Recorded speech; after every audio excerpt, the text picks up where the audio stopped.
नमस्कार मित्रों, आगामी 14 मई 2025 को देवगुरु बृहस्पति राशि परिवर्तन करने वाले हैं और वो शुक्र की राशि वृषभ से निकलकर बुध की राशि मिथुन में प्रवेश करेंगे।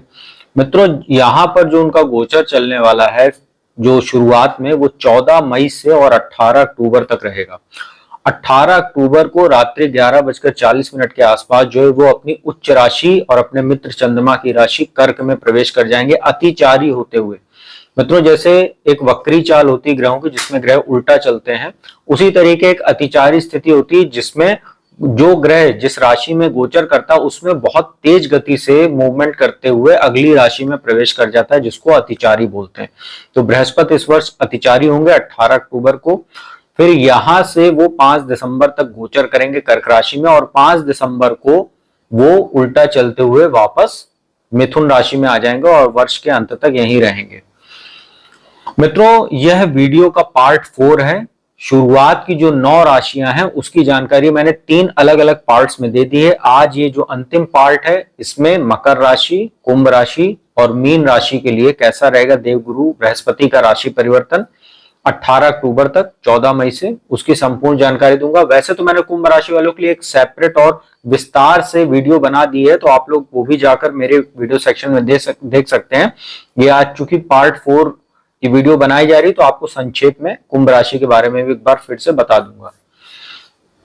मित्रों, देवगुरु बृहस्पति के राशि परिवर्तन का सबसे पहले इस पार्ट 4 की वीडियो में बात करेंगे मकर राशि पर क्या प्रभाव पड़ेगा। देखिए, मकर राशि वालों के लिए एक अच्छी खबर तो यही है कि उनके ऊपर 7.5 उतर गई 29 मार्च को।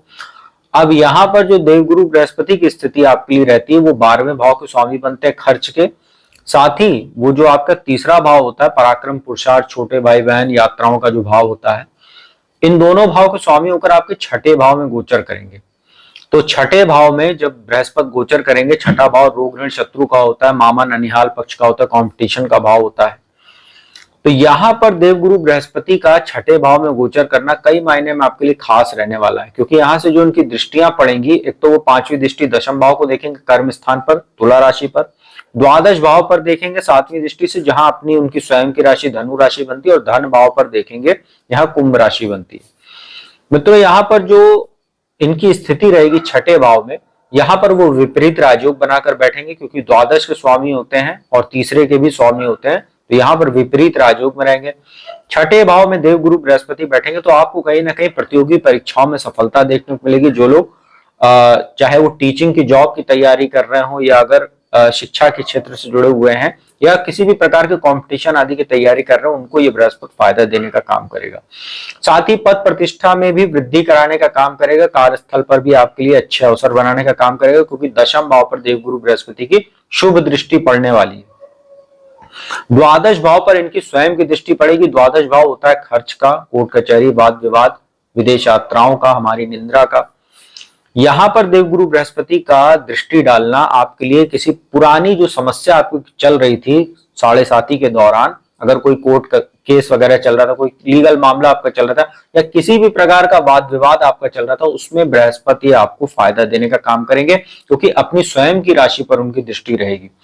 तो ये एक अच्छी बात है। खर्च में आपका नियंत्रण तो बढ़ेगा, लेकिन आपके लिए एक समस्या यहाँ पर बृहस्पति क्या बनाने वाले हैं, उनकी जो 9वीं दृष्टि पड़ रही है वो आपके लिए थोड़ी सी दिक्कत पैदा इसलिए कर सकती है, धन को लेकर थोड़ा सा आपको अच्छा बजट बनाकर अच्छा मैनेजमेंट करके चलना पड़ेगा, नहीं तो कुछ धन संबंधी समस्या आपको देखने को मिलेगी। जो आपकी सेविंग्स है वो चाहे आपके हेल्थ के ऊपर, चाहे आपके किसी प्रकार के कोई पर्सनल काम के ऊपर, या फैमिली में किसी के आवश्यक कार्य, जैसे किसी का कोई मांगलिक कार्य हो सकता है, किसी की शादी विवाह हो सकता है, किसी का फैमिली में ही किसी का हेल्थ इशू या किसी की शिक्षा वगैरह पर आपका सेविंग खर्चा हो सकती है।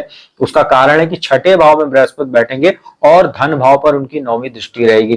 तो क्या होता है कि देखिए, छठे भाव में बैठकर और यहाँ पर जब धन भाव को देखेंगे, एक प्रकार का दरिद्र योग बनाते हैं।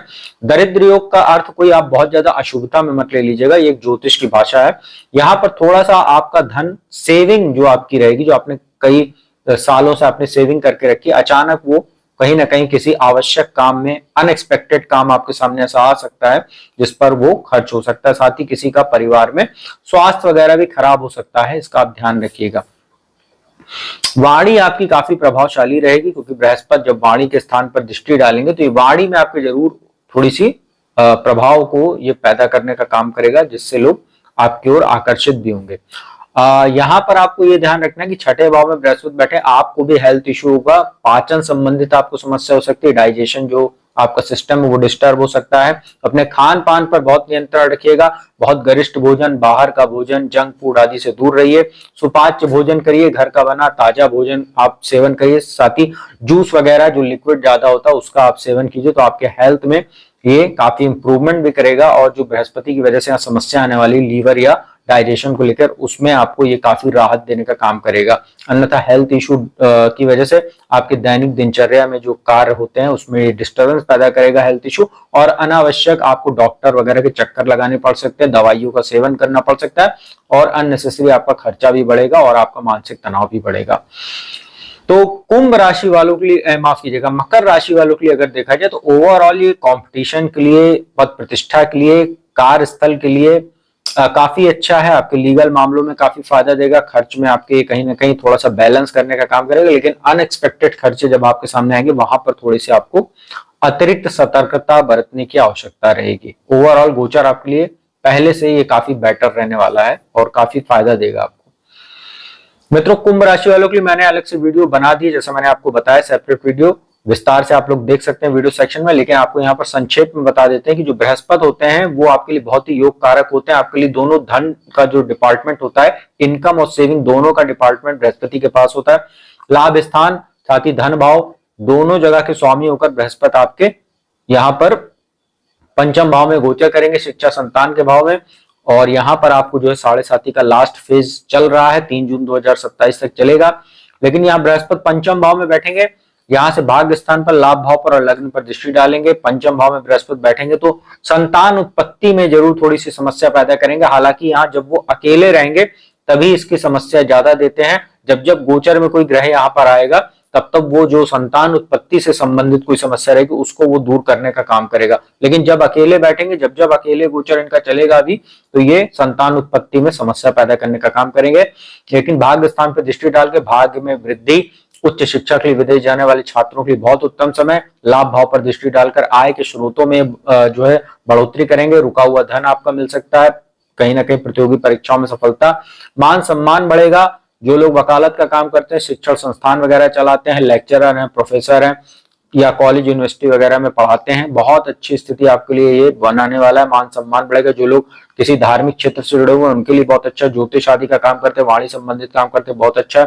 लग्न पर दृष्टि डालकर स्वास्थ्य संबंधी समस्याओं को दूर करेगा, मान सम्मान आपका बढ़ेगा, आपके मानसिक स्तर को ये अच्छा करेगा। 7.5 की वजह से जो आपकी मेंटल एंजाइटी वगैरह बढ़ गई है या कहीं ना कहीं आपको तनाव बढ़ गया, बृहस्पति अब यहाँ पर दृष्टि डालकर उसमें काफी राहत आपको देगा और ये काफी बेहतर स्थिति आपके लिए कह सकते हैं। और कहीं ना कहीं ये आपके लिए ओवरऑल 7.5 की जो समस्या है उसको काफी हद तक काउंटर करने का काम करेगा लग्न पर दृष्टि डालकर। तो अच्छी स्थिति आपके लिए बृहस्पति की रहने वाली है 18 अक्टूबर तक। मित्रों, इस वीडियो के पार्ट 4 के अंतिम राशि मीन की बात कर, जो स्वयं देवगुरु बृहस्पति की राशि है।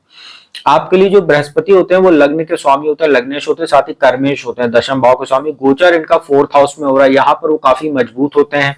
उसका कारण क्या है कि एक तो कालपुरुष की कुंडली में यहाँ पर कर्क राशि बनती है, साथ ही यहाँ पर वो जब मिथुन राशि में है तो उच्चारोही भी है। अतिचारी तो वो 18 अक्टूबर के होंगे, लेकिन उच्चारोही अर्थात अब उनकी जो गति है वो 18 अक्टूबर को जब यहाँ उच्च राशि में जाने वाले, इसलिए उनकी जो शुभता है और ज्यादा बढ़ती जाएगी धीरे धीरे। तो लग्नेश और दशमेश होकर 4th हाउस में है, तो लग्नेश होकर 4th हाउस में है तो ये कहीं ना कहीं प्रॉपर्टी आदि की खरीद फरोख्त आपको करा सकता है। साथ ही कहीं ना कहीं कोई पुरानी आपकी इच्छा थी वो पूरी हो सकती है, वाहन आदि आप खरीद सकते हैं। साथ ही जो लोग शिक्षण संस्थान वगैरह चलाते हैं या कोई धर्म वगैरह का काम करते हैं, माफ कीजिएगा, धर्मार्थ का काम करते हैं, उनके लिए बहुत अच्छा है। वकालत आदि का काम करते हैं, वाणी संबंधित कोई काम करते हैं, बहुत अच्छा आपके लिए स्थिति है। अष्टम भाव पर और जो द्वादश भाव पर दृष्टि पड़ रही है वो आपके लिए अच्छा, आध्यात्मिक चेतना में आपकी वृद्धि करेगी अष्टम भाव पर दृष्टि डालकर। जो लोग रिसर्च के क्षेत्र से जुड़े हुए उनके लिए बहुत अच्छा है। साथ ही जो लोग ज्योतिष वगैरह का काम करते हैं उनके लिए भी ये कहीं ना कहीं अच्छे अवसर ये पैदा कराने वाला रहेगा। द्वादश पर दृष्टि डालकर आपको कहीं ना कहीं यात्राओं कराने वाला ये रहेगा, बृहस्पति का जो काल रहेगा ये 18 अक्टूबर तक। विदेश जा सकते हैं काम के लिए, बिजनेस के लिए या शिक्षा वगैरह के लिए आप जा सकते हैं। लीगल मामलों में भी आपको काफी ये फायदा देने का काम करेगा। 7.5 आपको सेकंड फेज चल रहा है, लग्न में शनि बैठे हुए हैं, इसका आप ध्यान रखिएगा। तो कोई भी बड़ा इन्वेस्टमेंट या कोई भी बड़ा फैसला लेते समय बहुत सतर्क होकर कीजिएगा।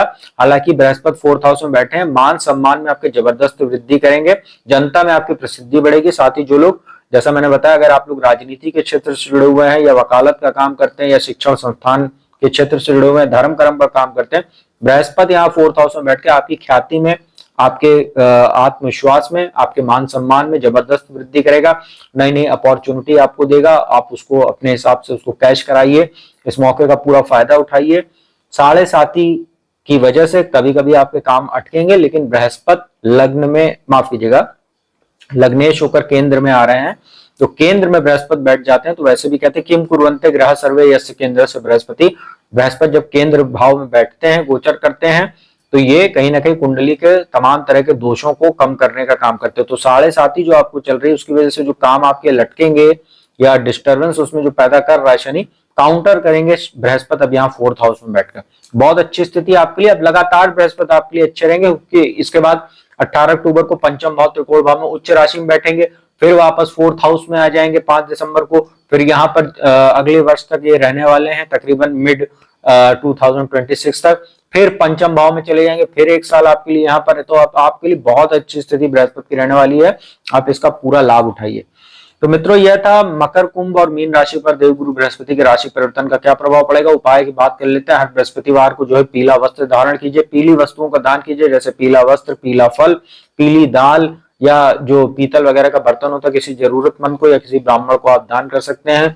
साथ ही केले के वृक्ष जो होता है उसकी जड़ में, पौधे में आप जो है जल अर्पित कीजिए, विष्णु सहस्त्र नाम का पाठ कीजिए। और जितना अनैतिक कृत्यों से दूर रहेंगे, जितना मांस मदिरा इन सब चीजों से दूर रहेंगे, उतना आपके लिए अच्छा रहेगा। गुरुजनों का आशीर्वाद लीजिए, बड़े बुजुर्गों का सम्मान कीजिए, तो बृहस्पति वैसे भी कृपा देते हैं। तो मित्रों, उम्मीद करता हूँ वीडियो आपको अच्छी लगी होगी। वीडियो अच्छी लगी तो इसको लाइक कमेंट शेयर कीजिएगा। जिसको कुंडली विश्लेषण कराना है, नंबर डिस्क्रिप्शन स्क्रीन पर उपलब्ध रहता है, उस पर संपर्क कीजिए, अपॉइंटमेंट लीजिए। कुंडली विश्लेषण का लाभ देश दुनिया के किसी भी कोने से प्राप्त कीजिए। तो अब मैं अपने वाणी को विराम देता हूँ। अगली वीडियो में आपको अप्रैल के मई के मासिक राशिफल की वीडियो लेकर हाजिर हूंगा सभी 12 राशि वालों के लिए। तब तक के लिए अपने वाणी को विराम देता हूँ। ओम नमः शिवाय।